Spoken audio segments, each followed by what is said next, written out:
అందరికీ నమస్కారం. నా పేరు సురేఖ పేరం. నిన్న మనము ధ్యానం ఎలా చేయాలో తెలుసుకున్నాం. ఈరోజు మనం తెలుసుకోబోయే విషయం ఏమిటంటే, ధ్యానం ఏ సమయంలో చేయాలి? ధ్యానం ఏ ఏ ప్లేస్‌లో చేయాలి? ఏ సమయంలో చేస్తే మంచిది? ఏ ప్లేస్‌లో చేస్తే మంచిది? అనేది మనకి అందరికీ ఒక ఉన్న ప్రశ్న. అది ధ్యానం ఏ సమయంలోనైనా చేయొచ్చు. ఏ ప్లేస్‌లో అయినా చేయొచ్చు. దీనికి సమయానికి, ప్లేస్‌కి సంబంధం ఏమీ లేదు.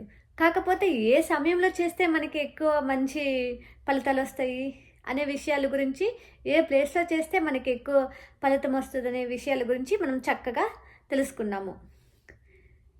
ధ్యానము ఫస్టు నా విషయమే తీసుకున్నాము. నాకు మెడిటేషన్ నేను యూట్యూబ్ నుంచి చూసి వచ్చాను. కాకపోతే ఆ సమయంలో ఒక వీడియో చూసేసి ఒకే సమయంలో, ఒకే చోట, ఒకే ప్లేస్‌లో కూర్చోవాలనేసి నేను చూసేసి వచ్చాను ఒకే సమయానికి. ఆ సమయంలో నాకు పిరమిడ్‌లు ఉన్నాయని తెలీదు. పిరమిడ్ ఎనర్జీ గురించి తెలీదు. ఒకరు.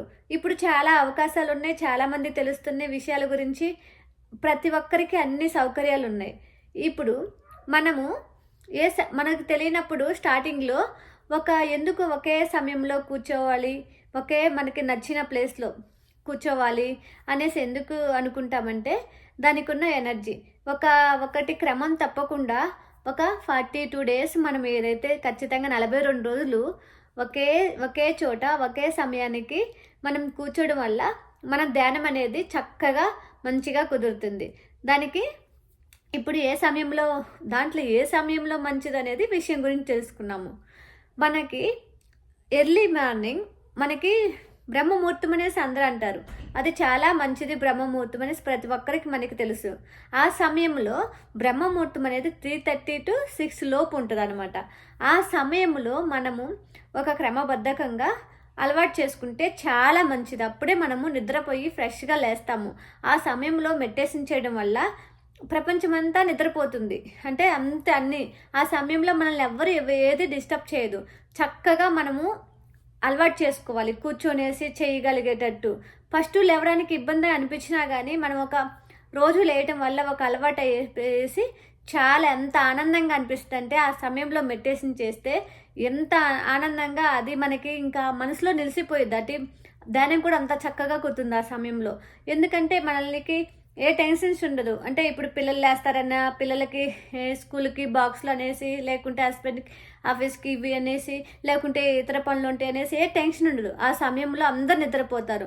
మనం ఏ పనుల కోసము అంటే లేవాలి, పని చేయాలి అనేసి ఉండదు. ఆ సమయంలో మనకి కేటాయించుకొని ప్రతి ఒక్కరూ ఆ సమయంలో ఫస్టు ఎవరైతే ధ్యానం స్టార్ట్ చేయాలనుకుంటున్నారో, ఒకవేళ స్టార్ట్ చేసినా నేను ఇలా చేయలేదు, ఇలా చేసి చూద్దాం అనుకునే వాళ్ళు ప్రతి ఒక్కరూ ఎర్లీ మార్నింగ్ 3:30 అంటే 3:30 అని కాదు. ఆ సమయంలో 3:30 నుంచి పెట్టుకోవచ్చు.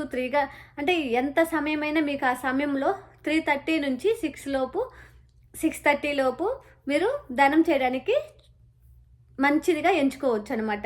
అలా నేను మెడిటేషన్‌కి వచ్చినప్పుడు అలాగే చేశాననమాట. ఆ సమయంలోనే నేను చేశానని కూడా కాదు. నాకు చాలా బాగా కుదిరింది.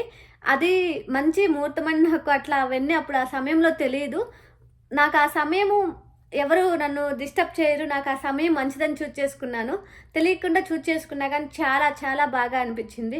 అందుకనేసి ప్రతి ఒక్కరూ ఎర్లీ మార్నింగ్ అనేది చాలా అంటే చాలా చాలా మంచిది. ఆ సమయంలో అంతా నిద్రపోతారు. ఎందుకు మంచిదని చెప్తున్నామంటే, మనము గాలి ఇప్పుడు మనందరం ఏమని చెప్తాం, అన్నిటికన్నా వేగవంతమైనది ఏమని చెప్తాం? గాలి అంటాము. గాలి కన్నా వేగవంతమైనది ఏమిటో తెలుసా? మన ఆలోచన. మన ఆలోచన వేగవంతమైంది. అప్పుడు అందరూ నిద్రపోతారు. అందరు నిద్ర అంటే సబ్‌కాన్షియస్ మైండ్‌లో ఉంటాయి. మైండ్ వర్క్ కాదు. ఇప్పుడు అందరూ లేచి ఉన్నారనుకో, వాళ్ళ మైండ్‌లు వర్క్ అవుతాయి. మొత్తం నేచర్ అంతా పొల్యూట్ అయ్యిద్ది. అలాగే మనం నిద్రపోతున్నప్పుడు ఎవరు లేవరు. ఏమీ పొల్యూట్ కాదు. ప్రశాంతంగా పీస్‌ఫుల్‌గా ఉంటది. మనకు అనుకూలంగా ఉంటది. మనం చక్కగా మెడిటేషన్ కుదురుతుంది. అందుకనేసి ఉదయాన్నే చేసేవాళ్ళు చేసి చూడండి ఎంత బాగుంటుందో. అప్పుడు మీరు ఏదైనా చూజ్ చేసుకోవచ్చు. ఒక 42 రోజులు మాత్రం ఉదయాన్నే చూజ్ చేసుకోమని చెప్తున్నా నా విషయంలో. తర్వాత అంటే నేను చేసే అనుభవంతో చెప్తున్నాను. ఇంకా మిగతాది 42 రోజులు అనేది కంటిన్యూస్‌గా చేయాలి, ఆపకూడదు. ఒక దీక్షలాగా చేయాలనమాట. ఇప్పుడు అయ్యప్ప మండల మనం దీక్ష చేస్తాము.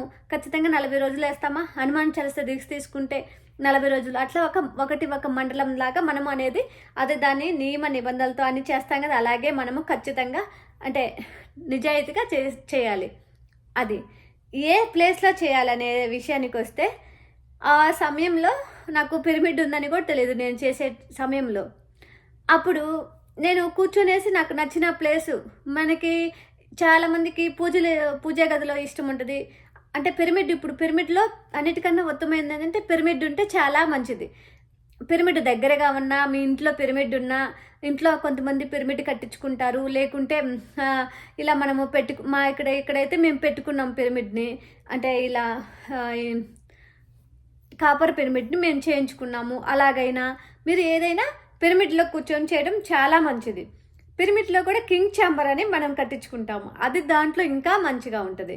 అందరికి అన్నీ ఉంటాయి అనేసి అవైలబిలిటీ ఉంటాయి అనేసి మనము ఇదే మంచిదని లేదు, ఏదైనా చేయొచ్చు మనము. కింగ్ ఛాంబర్ పిరమిడ్లో మెడిటేషన్ మంచిది, దాంట్లో కింగ్ ఛాంబర్లో మెడిటేషన్ మంచిది. ఇంకా మనము అవి కుదరపోతే చెక్క పిరమిడ్లు ఉన్నవి, కాపర్ పిరమిడ్లు ఉన్నాయి. ఇప్పుడు మన క్యాప్ల లాగా ఏ పిరమిడ్లు అయినా మనం యూజ్ చేయొచ్చు. మేమైతే అంటే చాలా రోజులు నాకు పిరమిడ్లు ఉన్నాయని తెలియదు, తెలిసిన తర్వాత మేము ఇంట్లోనే కార్డ్బోర్డులతో పిరమిడ్లు తయారు చేసుకున్నాము. అట్లా అంటే మనము నమ్మకంతో చేయడం ముఖ్యము. తర్వాత ఇవి మనకి ఇంకొంచెము మనము మెరుగ్గా ముందుకెళ్ళడం కోసం ఈ పిరమిడ్లు చాలా చాలా హెల్ప్ అవుతాయి. ఇలా ఇది ముఖ్యము. ఇవి కొంతమందికి లేవు. ఇప్పుడు మేము ఇప్పుడే కొత్తగా వీడియో చూస్తున్నాము, ఇవేమి లేదు. లేకపోతే ఖచ్చితంగా ఆ సమయంలో పిరమిడ్లు లేకపోయినా అది వచ్చేదాకా నేను చేయను, అది వస్తే చేస్తా, అట్లా ఏం లేదు. నేను పిరమిడ్లు ఏమీ లేకుండానే మెడిటేషన్ చేశాను. ఆ 42 రోజుల్లో నా జీవితమే మార్చేసింది అలా. అందుకనేసి మీరు ఏ పిరమిడ్లు కూడా అవసరం అంటే స్టార్టింగ్లో అవసరం ఉంటే దగ్గరగా మనకు తెలుసుండి మీకు అవైలబిలిటీ ఉంటే వైఫ్ పెట్టుకొని ఉపయోగించుకోవడం చాలా ఉత్తమం. అవి లేనప్పుడు కూడా మనం చేయాలి.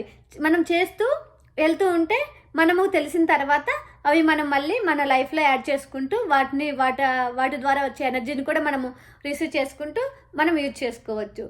ఇది పూర్తిగా అంటే మనము అంటే నేను చెప్పాలనుకున్న విషయము మెడిటేషన్ ఏ సమయంలో చేస్తే మంచిది, అంటే ఏ ప్లేస్లో చేస్తే మంచిది అనే విషయానికి నేను చెప్పాలనుకున్న విషయము ఇది. మెడిటేషన్ అనేది మనము 42 రోజులు అనేది ఒక మంచి ప్లేస్ని ఒకే టయానికి కూర్చోవాలి. మన ప్రదేశం కూడా చీకటిగా చేసుకోవాలి. ఆ సమయంలోనే మనము కూర్చొని చేయడం వల్ల మనకి నేనైతే స్టార్టింగ్లో నాకు మ్యూజిక్ పెట్టుకోవాలని ఏం తెలియదు, నేను మ్యూజిక్ లేకుండానే చేశాను. అలా మీరు సాధన చేయడం మొదలు పెట్టాలి. ఖచ్చితంగా మీకు వచ్చిన అనుభవాలు రాసుకోవడం మొదలు పెట్టండి. అది చాలా ఇంపార్టెంట్ స్టార్టింగ్ నుంచి. Thank you. మీ అందరికీ ఈ వీడియో నచ్చింది అనుకుంటున్నాను. మీకు ఏమైనా ఈ విషయంలో ఏమన్నా అంటే మీకు ఇంకా విషయం వివరంగా కావాలన్నా, లేకుంటే మీకు నచ్చిన ఇంకా ఏమైనా తెలుసుకోవాలన్నా ప్లీజ్ తప్పకుండా కామెంట్స్ రూపంలో చెప్పండి. నేను ఇంకా దానికి తగిన విధంగా చెప్పడానికి నా వంతు నేను ప్రయత్నిస్తాను. ఈ జ్ఞానము నేను నేర్చుకుంటూ ఆనందంతో అందరికీ పంచాలనే ఉద్దేశంతోనే నేను చక్కగా అంటే ఇది నాకు ఇచ్చిన జ్ఞానాన్ని అందరికీ ఏదో ఒక రూపంలో అనేసి ఎప్పటి నుంచో బుక్ రూపంలో చెప్పమన్నారు, కానీ బుక్ రూపంలో నేను ధైర్యం చేయలేకపోయాను. కానీ అది కూడా వస్తుందని అనుకుంటున్నాను. ఇలాగ వీడియోల రూపంలో ప్రతి ఒక్కరికి అందాలనేసి జ్ఞానాన్ని విన్న వాళ్ళందరూ మీరు ఉపయోగించుకునేసి మీరు కూడా అందరికీ మీ పక్కన వాళ్ళకి, స్నేహితులకి, కుటుంబ సభ్యులకి, పిల్లలకి అందరికీ మీరు చేయిస్తారని అనుకుంటున్నాను. Thank you.